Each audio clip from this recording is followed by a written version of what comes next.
चुप कैसे रहे, चूड़ी कैसे ना बोले, चुप कैसे रहे। ओ तेरे हाथों की मेहंदी ये हमसे कहे, चूड़ी कैसे ना बोले, चुप कैसे रहे। तू जिसकी अमानत है बनना, वो साथ तुझे ले जाएगा। सखियां भी रोक ना पाएंगी, बाबुल भी रोक ना पाएगा। होशक ना बोली रात आ गई, कुएं की बारात आ गई।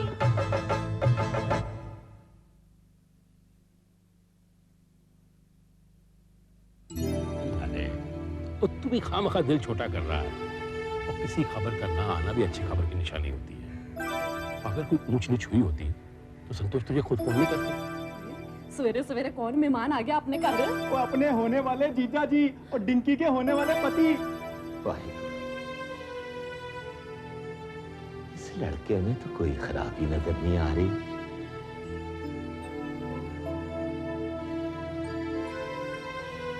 काश बड़े दमाजी भी संतोष को इसी तरह चाहते।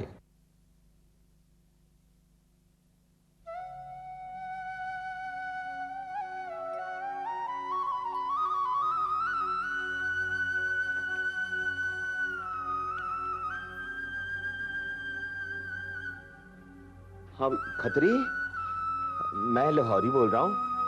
हाँ भाई सुनो, जरा मेरे कार एक टोकरा फल फ्रूट और 5-6 डब्बे मिठाई के भिजवा दो, हैं? हाँ जल्दी भेज दो, हैं? अच्छा जी। गुड्डी देखना जरा कौन है। मुन्नी जरा देखना कौन है। तोती जरा देख कौन है। बड़ी बुआ जरा देखना कौन है। रहने दो, मुझे पता है, मैं वैसे ही जा रहा था। मैंने तुझसे कहा, तूने इससे कहा और इसने उससे कह दिया। मेरी समझ में नहीं आ रहा तुम सब लोग कर क्या रही हो? इंतजार कर रहे हैं। इंतजार किसका? रिजल्ट का। रिजल्ट का इंतजार करना है तो कॉलेज जाओ, यहाँ बैठ के क्या कर रही हो? कॉलेज में कैसे जाए, रिजल्ट तो 10 दिन बाद आने वाला है। पीछे लेके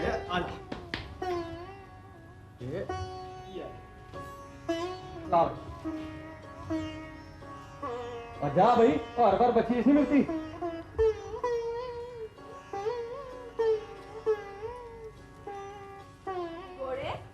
निगोड़े, ये सब क्या है? हाँ? और ये जी बाबूजी ने मंगाया है। बाबूजी ने? पर क्यों? क्यों तो अब बाबूजी जानते हैं जी। बाबूजी, बाबूजी, बाबूजी। ओहो, क्यों शोर मचा रही हो सबकी सब, हैं? प्राजी, प्राजी ये फल और मिठाइयाँ आपने मंगवाई हैं? हाँ। क्यों प्राजी? संतोष के लिए। संतोष के लिए? पर किस लिए प्राजी? आज ना तो होली है ना दिवाली है, कोई और त्योहार है? सिर्फ त्योहार पे ही कुछ लेकर जाया जाता है, आगे पीछे कुछ नहीं। संतोष के यहाँ जा रहा हूँ, खाली हाथ किस तरह जाऊं, इसलिए मंगाया है। मगर आप संतोष दीदी के घर क्यों जा रहे हैं बाबूजी?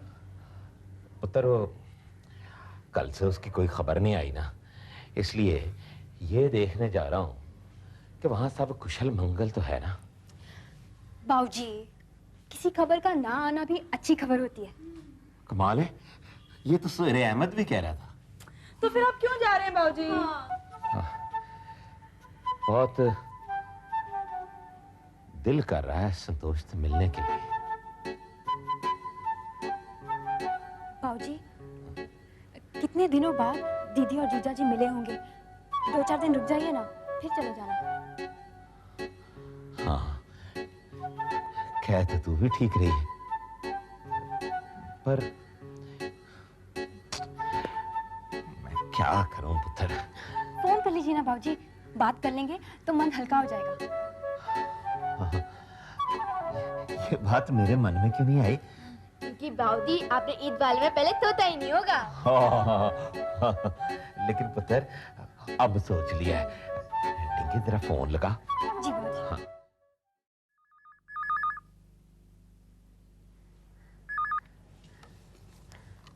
हेलो दीदी। अरे डिंकी, कैसी है तू? मैं ठीक हूँ दीदी, तुम कैसी हो? मैं भी बस ठीक ही हूँ। बस ठीक हो, खुश नहीं हो? खुश हूँ, बहुत खुश हूँ डिंकी। दीदी, बाबूजी बात करना चाहते हैं तुमसे। लो। ठीक है। संतोष पुत्र, कैसी है तू? ठीक हूँ। और दामाद जी कैसे हैं? बाबूजी वो पुत्र, मैं समझ सकता हूँ पुत्र। दामाद जी खुलकर तुझसे बात नहीं कर रहे होंगे, अपने माँ बाप से भी शर्मा रहे होंगे। होता है पुत्र, होता है। इतने बड़े तूफान से गुजरने के बाद इंसान एकदम से कैसे हंस बोल सकता है? अच्छा पुत्र, मुझे एक बात कहनी थी तुमसे। कहीं देख, माँ जी के साथ तेरे बर्ताव में कभी कोई कमी नहीं आनी चाहिए। उन्हें ऐसा नहीं लगना चाहिए कि वो वक्त हार गए हैं, बल्कि उनकी इतनी सेवा करना कि वो भूल जाए कि तुम्हारे बीच कभी कोई मनमुटाव हुआ था। दोष? हाँ बाबूजी। मैं ठीक कह रहा हूँ ना? बाबूजी वो घर नहीं लौटे। कार नहीं लाते? कहीं बाहर गए क्या? नहीं बाबूजी, वो अदालत के बाद से ही घर नहीं लौटे हैं। क्या? हाँ बाबूजी।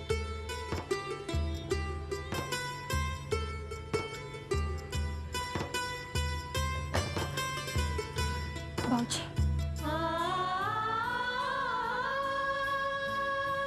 बाबूजी, बाबूजी, क्या कहा दीदी ने?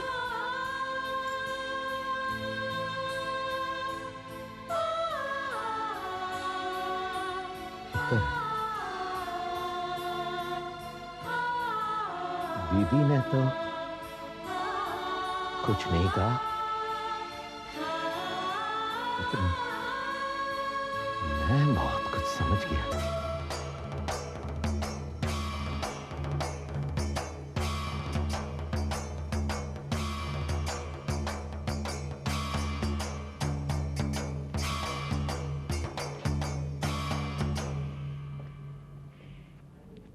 Yes,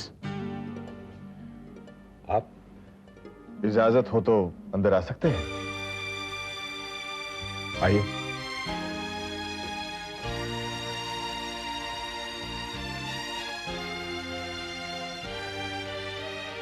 please Mrs Kapoor.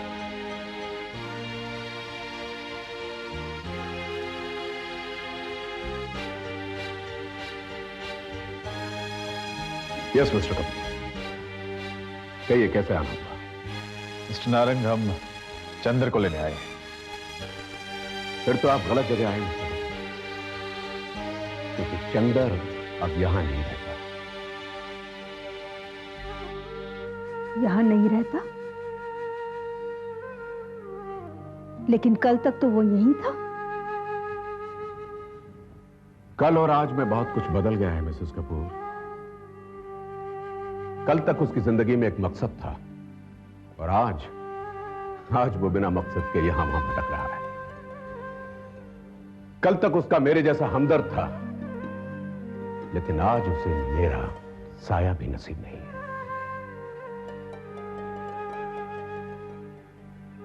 आप झूठ कह रहे हैं नारी साहब, आप उसके हमदर्द नहीं हैं। अगर आप उसके हमदर्द होते तो उसे अदालत का रास्ता नहीं दिखाते। माना कि वो थोड़ी देर के लिए भटक गया था, लेकिन उसके माँ बाप से हमेशा दूर करने की कोशिश नहीं करती। लेकिन आपको तो अपना मकसद पूरा करना था, जो नहीं हुआ। लेकिन एक बात याद रखिएगा नारंग साहब, जो इंसान दूसरों के लिए कुआं खोदता है सबसे पहले वही उसमें गिरता है। देर सवेर हमें तो हमारा बेटा मिल ही जाए, लेकिन आपको अपना बेटा कभी नहीं मिलेगा। आप बिल्कुल ठीक कह रही हैं मिसेस कपूर। मुझे अब अपने बेटे से कोई उम्मीद नहीं बची। लेकिन एक बात याद रखिएगा, अगर मैं चाहूं तो आपके बेटे को दर तक भी भीख मंगवा सकता हूं। मिस्टर नारंग, ये आप क्या कह रहे हैं? Just a moment mister Kapoor, जरा ये देख लीजिए। यह है उसका साइन किया हुआ ब्लैंक चेक और यह है पूरे कागज पर उसके दस्तखत।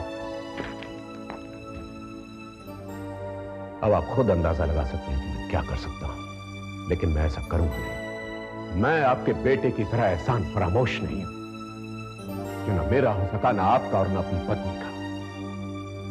Now, would you care for a drink, Mr. Kapoor? Oh no, thanks. We would like to go now. Come. Just a moment, Mr. Kapoor.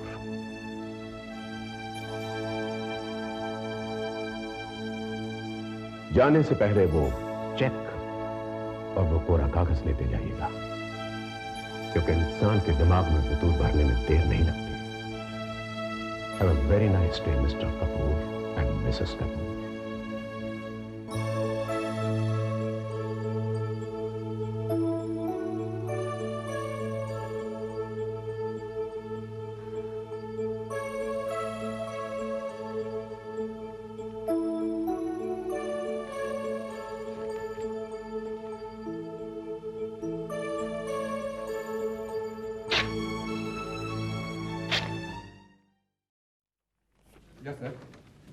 Mister Singh, ये लेटर मिस्टर खन्ना को दे देना। ये लीजिए। Okay sir.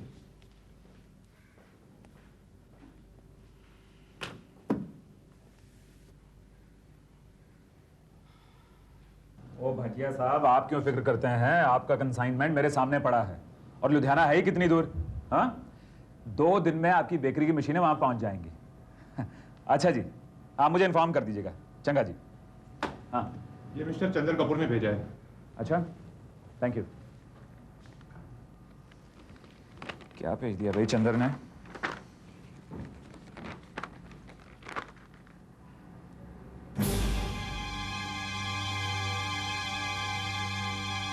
इस्तीफा?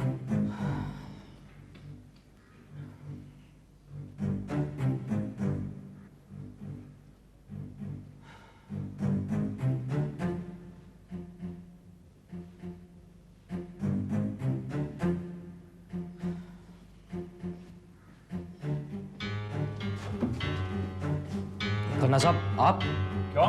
शौक तो सी में यार, हैरान हो गया ना? और ठीक है, एक बार मैंने कसम खाई थी कि तेरे केबिन में कभी पैर नहीं रखूंगा, लेकिन अब यहां तक आ गया हूं तो अंदर नहीं बुलाएगा? खन्ना साहब, आपको इजाजत लेने की कोई जरूरत नहीं। वैसे ही अब ये ऑफिस मेरा नहीं है। क्यों? ओए, कागज के इस टुकड़े पर दस्तखत करने का मतलब ये तो नहीं कि इंसानी रिश्ते ही टूट गए। मतलब ये इस्तीफा तेरा ही है ना? जी। किस लिए? खन्ना साहब, अब मैं इस ऑफिस में काम नहीं कर सकता। और बात सुने मित्रा, तेरी जगह कोई और होता ना तो ये खन्ना सेकंड 2 नहीं लगाता इस्तीफा मंजूर करने में। लेकिन तुझे हमेशा अपने छोटे भाई की तरह समझा है, बस इसीलिए। हाँ, ये बात और है कि तेरी हरकतों की वजह से कुछ दिन मैं तुझसे नाराज जरूर रहा, पर बाद में सोचा तो एहसास हुआ कि अगर गलती संतोष जी की नहीं थी तो गलती तेरी भी नहीं थी। अगर कसूर तेरे माँ बाप का नहीं था तो कसूर तेरा भी नहीं था चंदन। वो सब तो हालात की वजह से हुआ। हालात बिगड़ते चले गए और तू उसमें फंसता चला गया। मैं समझ सकता हूं यार, मैं तेरे दर्द को समझता हूं, लेकिन अब तो सब ठीक हो गया है ना? अब ये सब किस लिए? हाँ, कुछ ठीक नहीं हुआ खन्ना साहब, मेरे लिए कुछ ठीक नहीं। मैं जहां से चला था आज भी वहीं खड़ा हूं। खन्ना साहब, मैं ये भूल जाना चाहता हूं कि कभी मेरे साथ कोई हादसा हुआ था। इसलिए मैं बहुत दूर चला जाना चाहता हूं। बस दूर चला जाना चाहता हूं? बहुत दूर चला जाना चाहता हूं? ठीक है चंद्रा, अगर तू यहां से दूर जाकर अपने माँ बाप को भूल सकता है तो चला जा, मुझे कोई एतराज नहीं।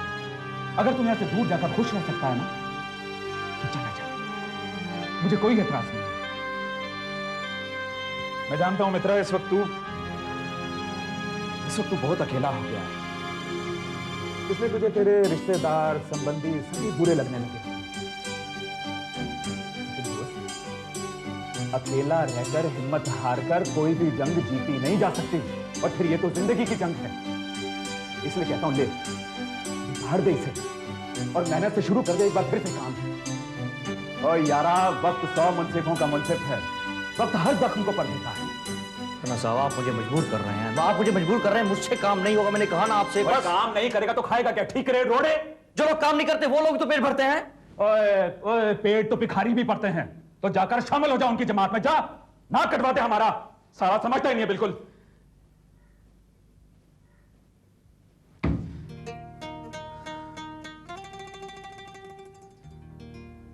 ओ चंदर, तू इतना निराश हो गया इस शहर से कि इसे छोड़ देना चाहता है?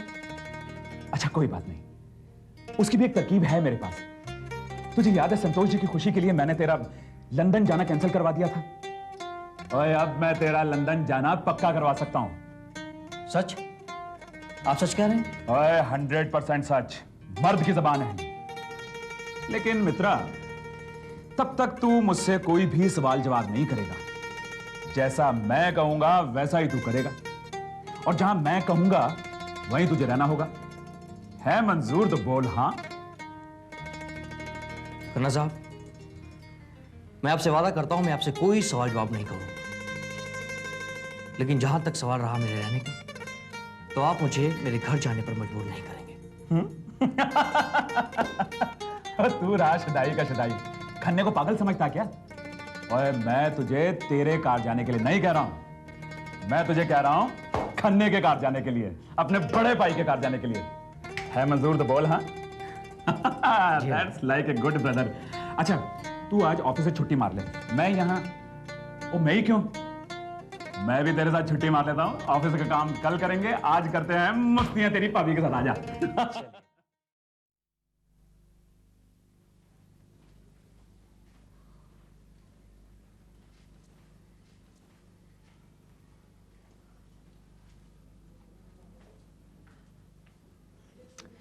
कौन सा केबिन है चंदर का?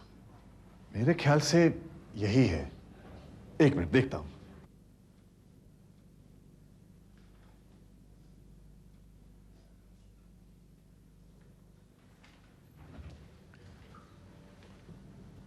एक्सक्यूज मी, हम मिस्टर चंद्र कपूर से मिलना चाहते हैं। जी वो तो चले गए। चंदर यहां से भी चला गया? गायत्री, एक मिनट, क्या बता सकते हैं कि कहां गए वो? खन्ना साहब के घर, वो उन्हें अपने साथ लेकर गए। वो खन्ना साहब के घर गए? चलो। भाभी, भाभी आप कब तक यूं ही खामोश बैठी रहेंगी? मम्मी डैडी गए ना भैया को लेने? मेरा दिल कहता है वो जरूर आएंगे। नहीं इंदर, तुम्हारे भैया नहीं आएंगे।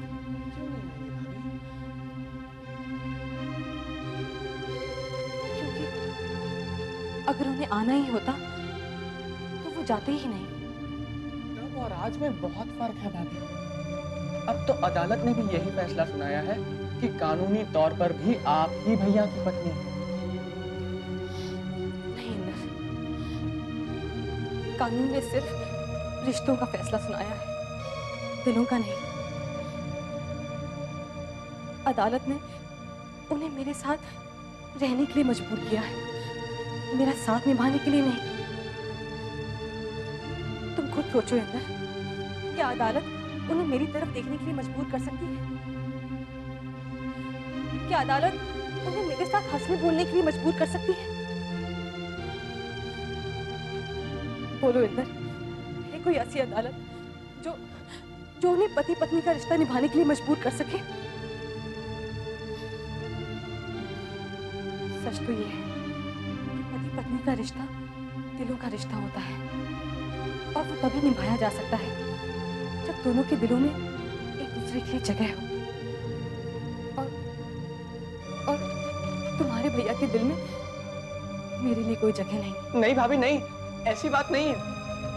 भैया आपकी बहुत इज्जत करते हैं। मैं जब उन्हें लेने गया था ना, तब भी उन्होंने आपके खिलाफ एक लफ्ज भी नहीं कहा। उनका सारा गुस्सा तो मम्मी डैडी के खिलाफ है। वो तो बार बार यही शब्द दोहरा रहे थे कि मम्मी डैडी ने उनके साथ जो भी किया अच्छा नहीं किया। नहीं, इसका भी संबंध मुझसे ही है। वो भले ही अपनी जुबान से कुछ ना कह पाए, लेकिन उनके दिल में ये बात जरूर रही होगी। इसका मतलब है भैया वापस नहीं आएंगे भाभी? वो मम्मी डैडी की बात को भी इनकार कर देंगे? हाँ इंदर, वो नहीं आएंगे। मगर क्यों भाभी, क्यों?